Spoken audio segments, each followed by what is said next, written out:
Ngayong gabi, 2 buwang gulang na sanggol sa Bulacan, bigla na lang namatay matapos pabakunahan. Ano ba talagang dahilan? Yan ang ating masusing iimbestigahan. At sa Quezon, 2 taong gulang na bata, pilit na lumalaban para mabuhay kahit halos sumusuko ng mismong katawan niya. Ako po, si Rafi Tulfo, ang kapatid mo.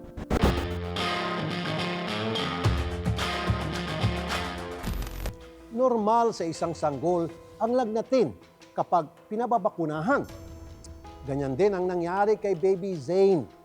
Sa 2 beses na dinala siya ng kanyang ina sa health center upang paturukan ng kinakailangan niyang vaccines. Ngunit sa huling appointment niya, bigla na lang nagkaroon ng matinding problema. Bakit? Dating po doon sa ER, in-oxygen po yung bata, tapos chinek yung oxygen level niya. Bagsak po. Tinubuhan po siya. Nag-code blue na po, tapos nire-revive po siya. Nakalimang revive po sa kanya.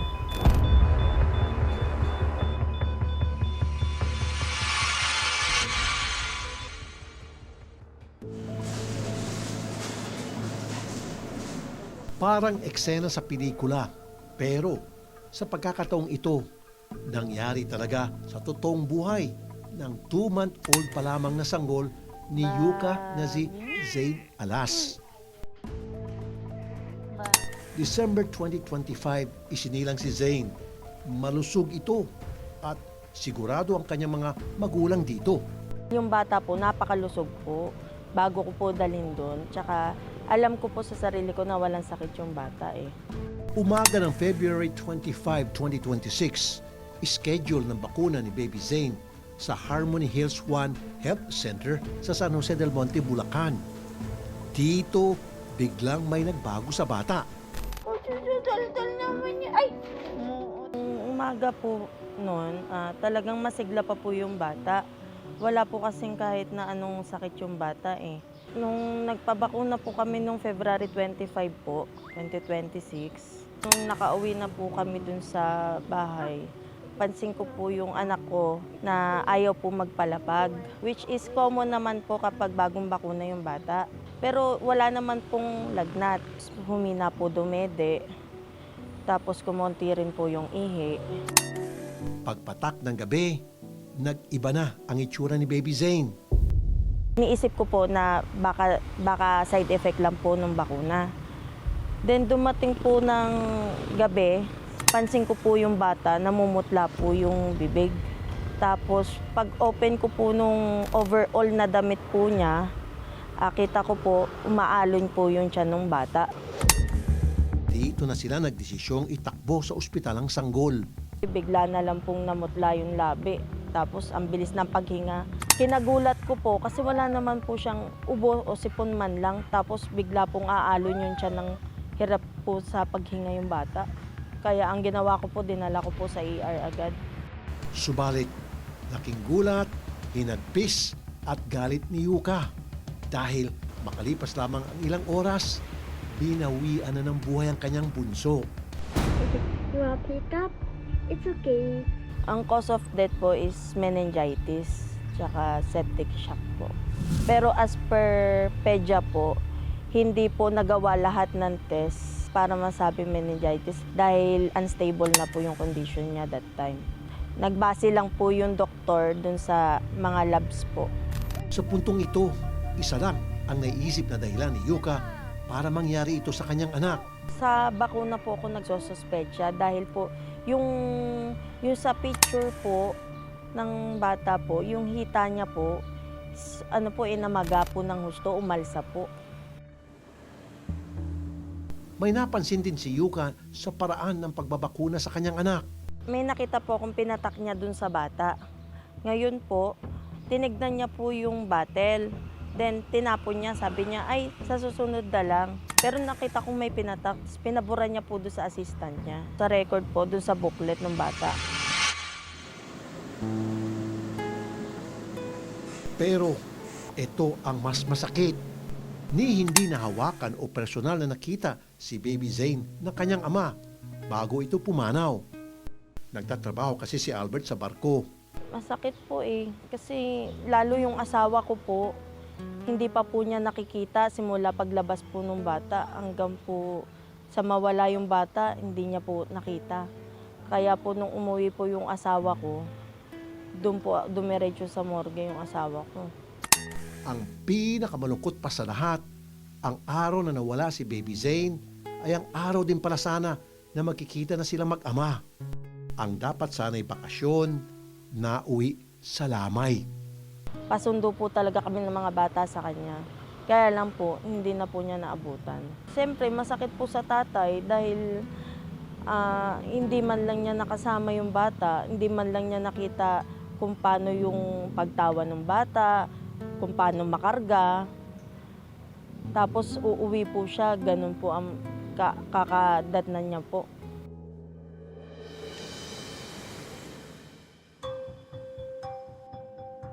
Nagdesisyon si Yuka at Albert na ipa-autopsy si Baby Zane.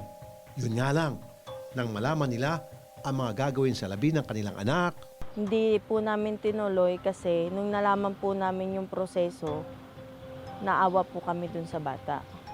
subalit napagabag muli si Yuka na makitang larawan ng namamagang hita ng anak. Dito na siya lumapit sa inyong lingkod upang humingi ng tulong na mabigyang linaw at katarungan ang nangyari sa kanilang bunso. Kasi alam ko po si Senator Raffy talagang maaasahan at ma-actionan niya po lahat ng ganitong pangyayari po na walang bias po. Sa research ng aming team, napag-alaman namin, hindi pala itong unang beses na may namatay na sanggol matapos mabakunahan sa Harmony Health One Health Center. Siyempre, yung anak ko nagtiwala sa center yun midwife. Ang hindi lang niya na ng anak ko, yung kung anong klaseng bakuna ang tinupok sa hita niya. Ang napansin na lang namin sa bata, iyak ng iyak. Sabi ko na, bakit ano nangyari sa bata? Sabi niya, Ma, hindi ko nga alam, ma'am. Basta tinupukan na lang ni Ma'am Gemma, yung ni baby. Ang isa pang nabiktima umunong sanggol matapos mag-iiyak ng mabakunahan, inakalang nakatulog lamang sa bisig ng kanyang ina. Yun pala, Nakita niya yung anak niya, hindi na gumagalaw. Saka hindi na humihinga. Nagkagulo na ngayon sa labas. Puntahan na rin yung mga kaibigan niya, mga kapitbahay namin. Sugod sa ospital. Pagdating doon, may ginawa ang doktor na nanuatan ng oxygen kasi na makahinga. Pero patay na. Gusto ko po talaga malaman po yung totoo. Ang iniisip ko lang po, baka may mali lang po doon sa proseso. Kasi kung meron pong kailangan managot, bakit hindi po? Kailangan bigay po namin yung sa anak namin.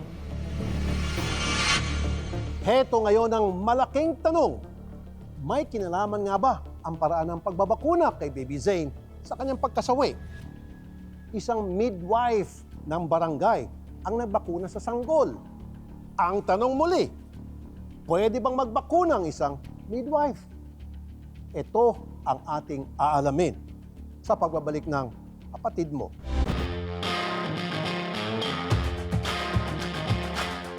Dalawang beses nang namatayan ng anak sina Albert at Yuka May. Subalit, sa kaso ng kanilang bunsong si Baby Zane, hindi nila ito matanggap sapagkat tila may maling nangyari sa pagpapaturok nito ng bakuna. Kami na mismo sa Kapatid Mo ang mag-iimbestiga.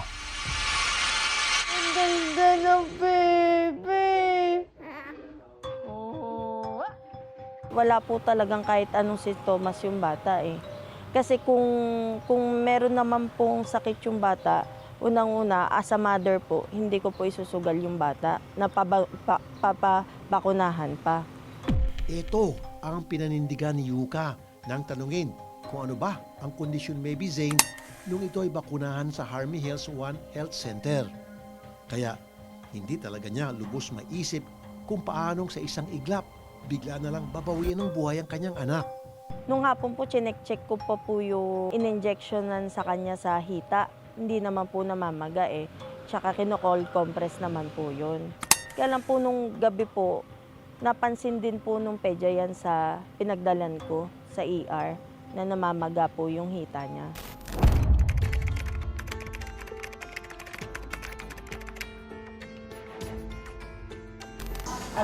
Hindi po ako nito. Bakit po? Ay, hindi mo tanongin mo.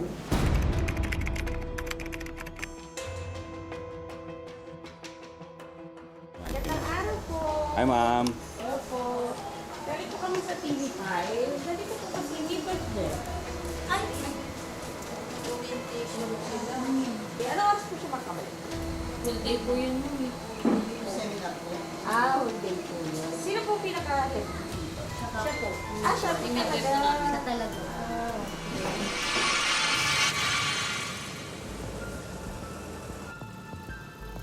Allowed ang ating mga midwife. Ito ay nakasaad po sa ating immunization, National Immunization Program, Manual of Operations ng Department of Health na sa municipal and city level, ang mga midwife po ang sole provider or implementer of the program to the barangay level. Ngayon, lumabas na ang paunang resulta ng autopsy kay Baby Zane. Ang unang tinitingnan dito ay yung cause of death o yung pinagmula ng kamatayan. Kung mapapatunayan na may negligence o kapabayaan, maaaring managot ang mga sumusunod. Una ay ang midwife. Kung may mali sa pag-administer ng bakuna, mali ang dosage, mali ang storage, o kaya hindi na-screen ng maayos yung bata. Yung city health official o yung doctor in charge ay maaari din managot dahil sa kaniyang supervision at training siyang nananagot doon sa midwife. Ang local government unit ay maaari ding managot under the principle of command responsibility o yung employer liability dahil ang barangay health center ay under ng city government. Mahalaga din nating malaman na kung merong previous incident na pala ng kapabayaan at hindi ito naimbestigahan at walang corrective action na nagawa, pinapalakas lamang nito ang probabilidad ng negligence. Agad naming binalikan si Yuka para pagsasampa ng kaukulang kaso. Bilang tulong sa mag-asawang Albert at Yuka, sinagot na namin ang cremation at funeral service ni Baby Zane. Tanggapin mo to. Ito yung para sa funeral service, tsaka yung sa chapel, and dinagdag niya na rin yung para sa cremation. Senator Raffy, maraming salamat po sa binigay niyo pong tulong, tsaka sa pagtulong niyo po na maasikaso po yung autopsy po ni Baby, pati po dun sa cremation po, pati po dun sa chapel. Ngayon, ihatid na sa huling hantungan si Baby Zane. Pero makakaasa kayo, dito sa kapatid mo, hindi kami titigil sa pagbibigay linaw, pagsasampa ng asunto at pagtitiyak na makakamit ni Baby Zane ang hustisya.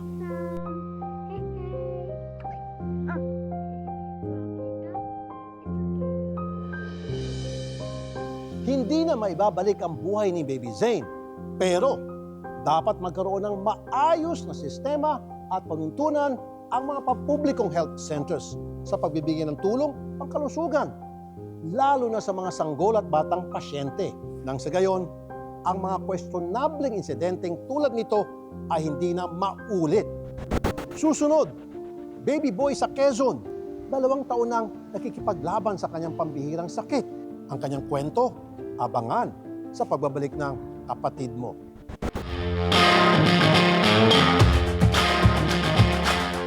Dekadang nag-antay ang mag-asawang Lizelle at Mark Anthony bago na biyayaan ang ikalawang anak. Yun nga lang, sa sinapupunan pa lamang, tinamaan ng bata ng di pangkaraniwang karamdaman.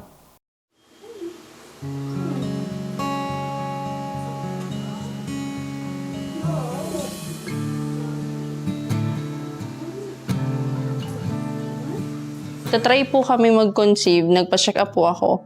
So nakita po na may PCOS po ako. Advice po ng OB ay magbawas. After ilang years, 10 years, hindi rin po namin ina-expect talaga kasi nga po, hindi rin naman po kami nagko-control. Kasi nga po, gusto rin naman po kami magka-baby. October 2024, nang una naming ipalabas dito sa kapatid mo ang kwento ng mag-asawang Lizelle at Mark.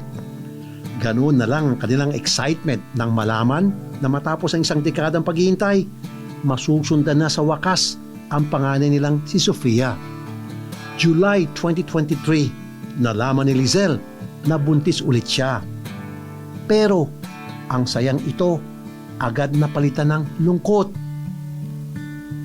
Ilang buwan lang kasi ang nakalipas, dumating ang balitang dumurog sa puso ng mag-asawa. May nakita ang doktor sa ultrasound ng kanilang supling. Ang naging findings po nila ay thanatophoric dysplasia. Nag-research ulit po kami. So, sobrang rare po niya. Parang 20 to 50,000 births siya lumalabas. Hindi naman po namin ma-question si Lord kung ano pong nangyari. Lumipas pang ilang buwan, habang dala-dala ni Lizelle ang anak sa sinapupunan, nakita na hindi normal ang pagdevelop ng katawan nito. Dumating po yung January, ng 31 weeks po. Sinukat po ulit nila si baby. So parang yung sukat po niya na 17 weeks, yung limbs niya. Parang 2 days lang po yung nag-grow.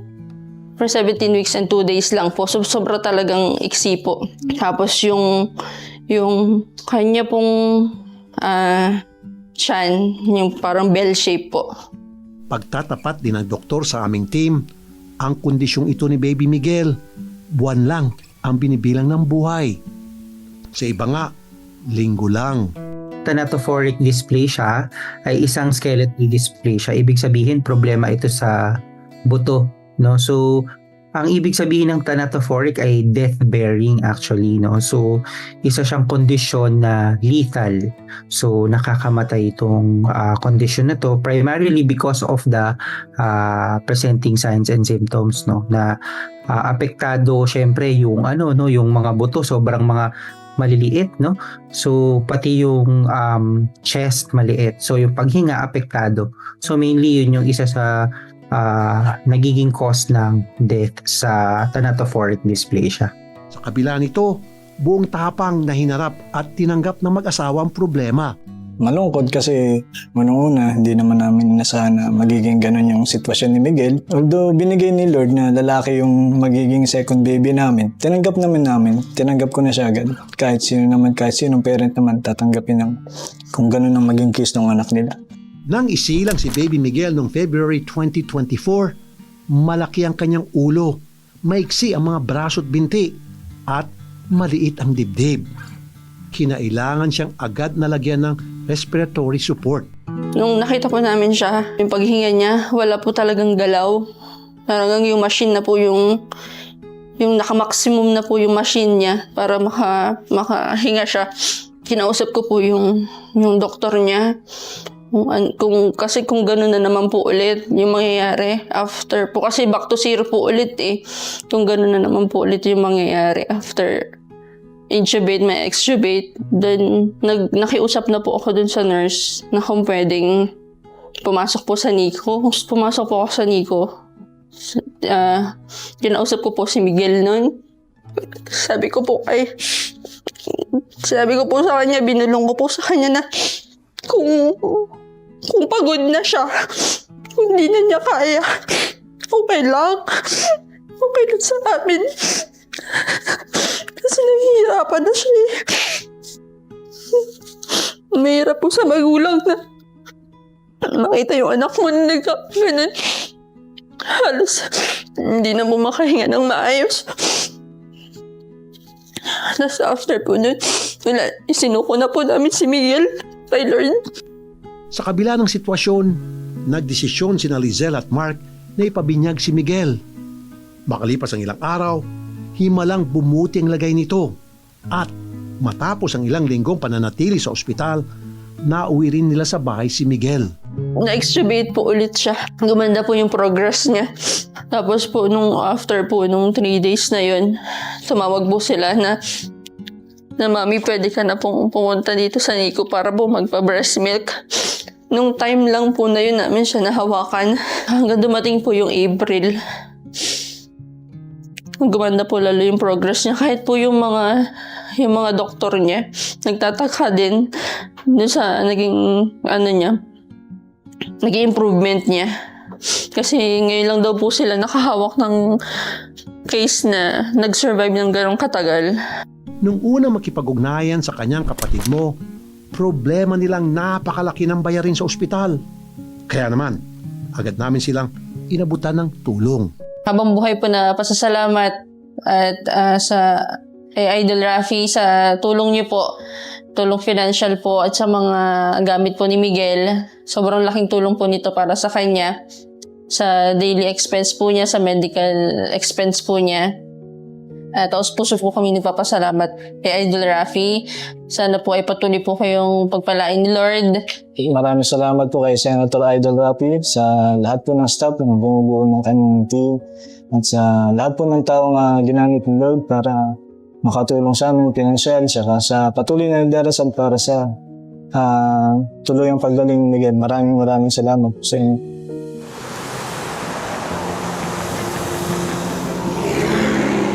Makalipas ang higit 1 taon, binalikan namin si Baby Miguel. Pero ang kanyang sitwasyon, tila wala pa rin pinagkaiba nung una namin siyang makita. Maliit yung airway nila. So, ang tendency po kapag sobrang saya nila or iyak ng iyak, nasasabid po, tapos nagsusuka. Paano nga ba malulunasan ang sakit na ito ni Baby Miguel? Sabay-sabay nating alamin sa pagbabalik ng kapatid mo.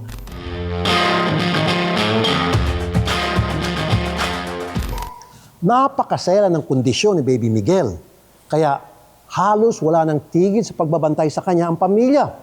Halos di na rin siya may alis sa kung ano-anong mga makina. Pero ang kanyang pamilya, malakas pa rin ang tiwala na siya'y lalakas. Kami sa kapatid mo, never say die sa ganitong sitwasyon.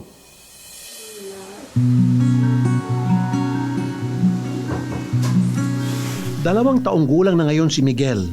Subalit, ang kanyang sukat at timbang halos walang pinagkaiba kumpara nung una namin siyang nakita. Ma'am! Wala na rin talagang nagawa sa underdeveloped niyang baga. Kaya hanggang ngayon, nakakabit pa rin 24 oras ang oxygen support ni Baby Miguel. Maliit yung airway nila. So, ang tendency po kapag sobrang saya nila or iyak ng iyak, nasasabid po, tapos nagsusuka. So, ang tendency po minsan nababara. Kaya po sila, nung ilang beses na po yun, papito, pawalong beses na halos. Konti na lang po talaga. Dahil dito, hindi maalis ang kaba ng mga magulang ni Baby Miguel sa tuwing kinakapos siya ng hangin. Alam mo po na parang yung wala ng buhay na isang kulay na lang po siya. Ano po ginagawa niyo pag mangyayari yun? Inaano po namin yung likod niya.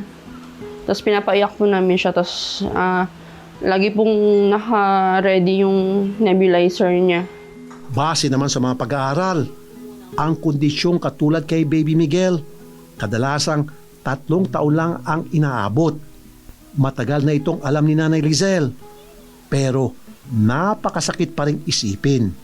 Kasi po, nung una pa lang po kasi sinabihan na kami ng doktor na worst case kung ano mangyari paglabas. Kasi ready na po kami . Sa totoo lang po, nung nasa tiyan pa po siya, nag-i-inquire na po kami nung sa pag-anuhan niya, sa funeral niya. Nagpagawa na po ako ng candle kasi nga po ay nung nag-research po kami, talagang napakababa po ng percentage na nabubuhay.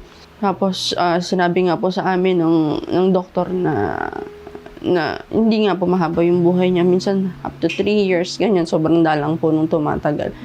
Para mas matutukan ang kanilang anak, nag-resign na si Lizelle sa trabaho. Katuwang ni Lizelle ang kanyang nanay at panganay na anak sa pag-aalaga kay Baby Miguel. Pero sinusubukan din daw ni Lizelle na mag-apply ng work from home. Habang ang mister niya si Mark, todo kayod para masuportahan ang pangangailangan ng kanilang pamilya. Okay naman po ako hanggat yung anak ko lumalaban. laban lang din. Lahat po ay gagawin ko para sa kanila. Napakahirap pa naman ang panahon ngayon. Kailangan talaga ng pamilya ng tulong. Dahil dito, sa aming pagbabalik, talagang gusto naming mapagaan ang kanilang pasanin.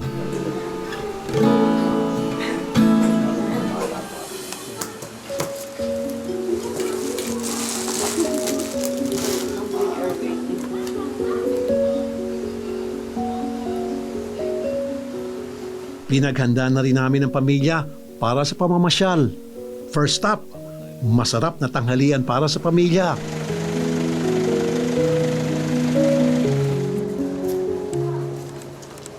Ensaladang pa ko.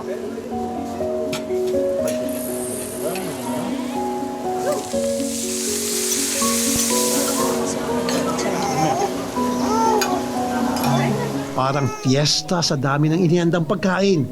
May pa-takeout pa sila. Ang binabalik-balik ang mga pagkain namin dito is yung mga sinugno, yun yung mga inihaw na tilapia, and then gagataan with mustasa, yun yung one of our best seller dito sa restaurant. Ang iba pa mga best sellers, yung mga ensaladang pako, mga native dishes, laing, then ginataang suso with pako, yung mga native dishes. Siyempre, yung mga taga Manila or ibang probinsya, sabik sa mga ganong native na dishes dito sa Camayan. At siyempre, iniabot na rin namin kaagad ang tulong na kailangan talaga ng pamilya. Ito po ay tulong upang pambili nyo po ng pandagdag sa inyong medical expenses, kagaya po ng oxygen, diapers, at saka medicine po. Maraming salamat po sa Rafi Tulfo in Action, sa kapatid mo Rafi Tulfo, sa patuloy na pagtulong po sa amin ni Baby Miguel. Sa pamilya ko po, taos-puso po kaming nagpapasalamat at nakikita niyo po yung mga katulad namin. Pero wala munang uwi dahil hindi pa kami tapos sa pagtulong. Dumiretso kami sa mall para ipag-shopping ang pamilya.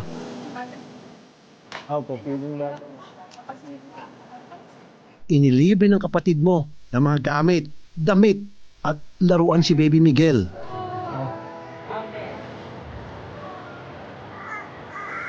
Thank you po. Pag umuwi, of course, may chibugan ulit.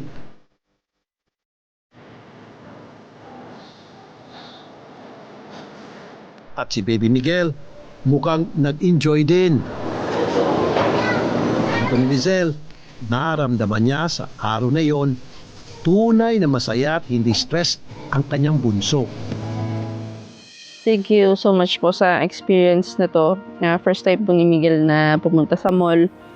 And first time din po ulit namin na magsama-sama pamilya sa mall.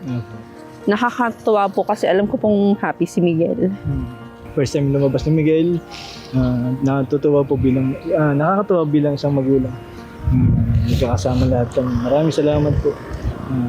God bless po sa inyo lahat. Walang nakakaalam ng buhay natin sa mundo. Gaya ng kay Baby Miguel, bawat araw, naghahanda ang kanyang mga magulang sa posibleng mangyari. Ngunit, naninindigan sila na kahit anong mangyari, lalaban sila para sa kapakanan ni Baby Miguel.